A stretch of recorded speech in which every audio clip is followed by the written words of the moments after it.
Storyboard, this is Shibani Gharat. It is that time of the year when we bring to you the best and the most interesting conversations we have had in the year gone by. And today we have two such chats that I have had with the stalwarts from the advertising and the marketing industry when I visited Cannes Lions Festival of Creativity last June.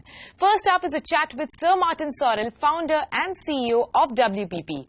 Well, I caught up with him on the morning after Brexit and he was visibly upset with the outcome. He spoke to us about how Brexit would impact his business in the long term, his prognosis for 2016-2017, and the media industry and the growing importance of data in marketing.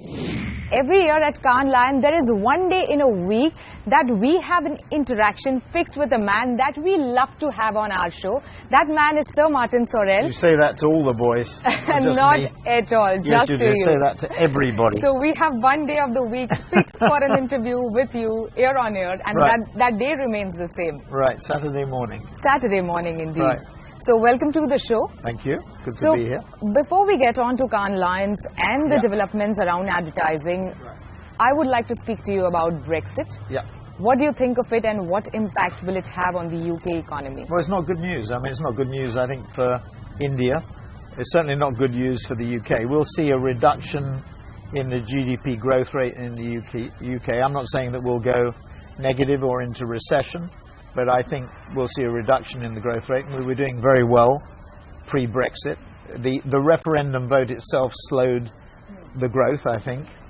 We saw some impact on advertising spending. From the announcement, you saw ITV's announcement or comments that it had some impact. We've seen it with newspapers, I think, as well. So it'll have an impact on the UK. The biggest impact. A secondary impact on the EU, which will grow more slowly as well, and Western continental Europe was in a recovery, and it will continue to recover, but not as quickly. And the world will suffer a little bit, and the reason being, uncertainty is heightened. Uncertainty is the enemy of growth, and this just introduces a whole slew of uncertainties. It's not just the Brexit vote, which in and of itself I personally thought was a disaster.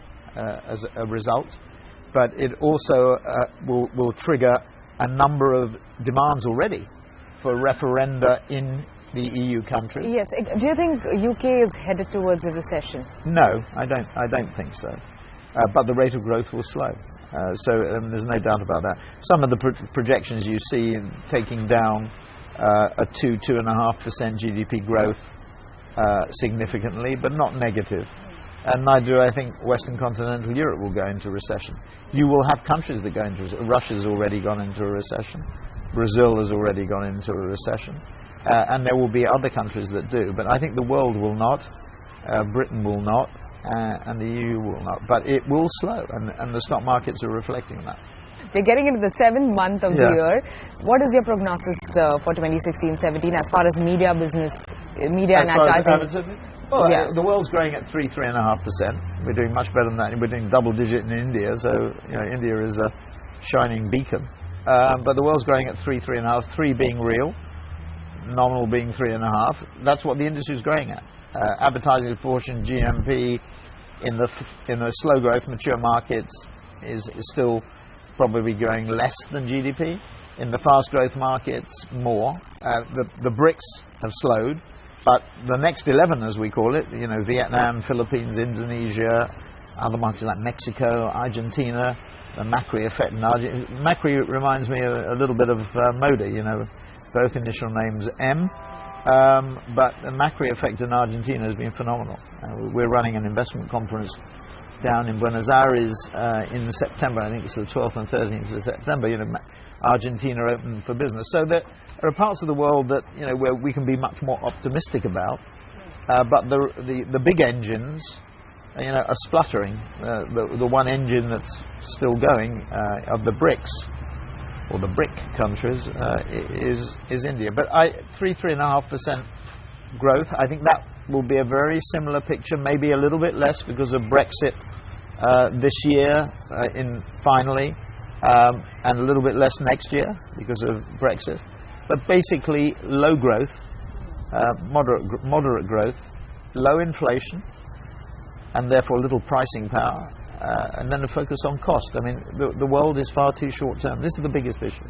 And the Brexit creates uncertainty. Uncertainty is the enemy of growth, so it's going to make it, this conundrum of breaking out of this low growth trap, even more difficult to deal with. We've spoken about the world. Coming back to Cannes Lions, with so many overpowering presence of technology companies, yes, doesn't it look like a CES or SWSX with like a few creatives thrown in? And what do you think of that? I don't think it's about the incursion or intrusion of ad tech, because 75% of our business is media, data and digital, and stuff that Don Draper wasn't involved in or wouldn't recognize.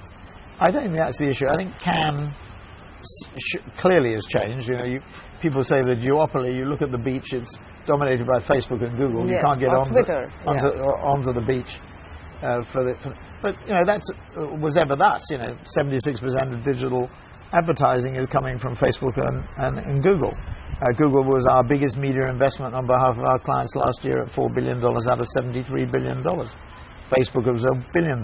This year, the top line number, let's say, will be 77, 78, and Facebook will be about 1.7 billion, and Google will be about 5.5 billion.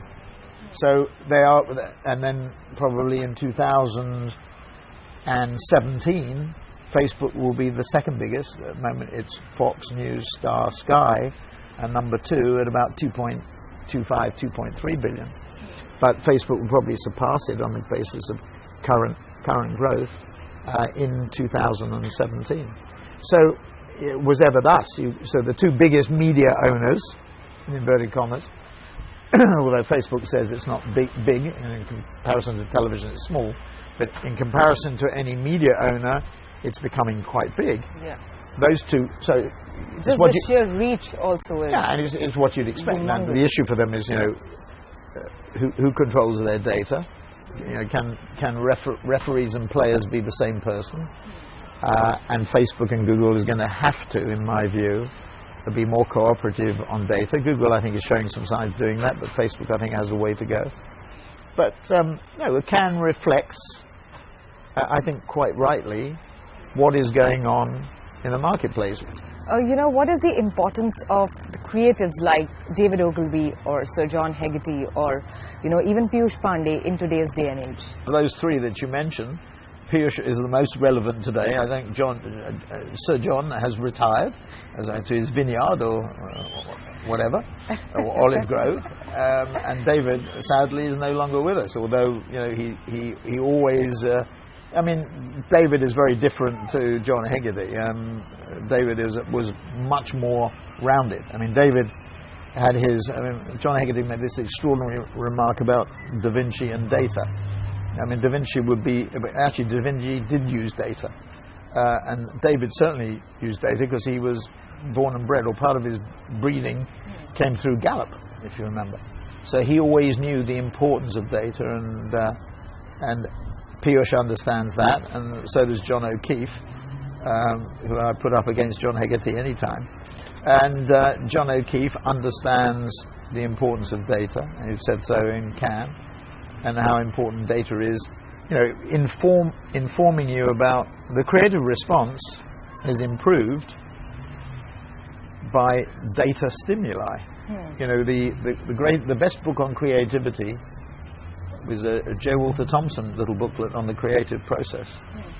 And in that book, it says, if you have a creative problem that you can't, you absorb all the data, all the input, and you let it rest in your brain. And it's true. I find I get a horrible thought, but I get my best thoughts in the shower. And when the brain is in a relaxed, there must be some neurological explanation for it. When the brain is in a relaxed mood, and you've inputted all the data, you come up with an idea. Yeah, I get it on my runs. Yes, well, that's the way there is something about it. The thing that was a problem, you suddenly get an inspiration. So there's something about you ought to get some neurological scientist to explain the reasons why. But I think that's true. Now, the more data you have, the better I think the response can be. So I think it's a nonsense to say that data. The creative geniuses are not improved by better information. better insights. Okay, thank you so much. Thanks for speaking to us. It was good to have you on the show again. Good to be here again. It is time for us to take a short break. You don't go anywhere as we stick to the Brits. On the other side of this break, we bring to you my conversation with another great British mind, Sir John Hegarty, founder BBH, on how technology has impacted the business today.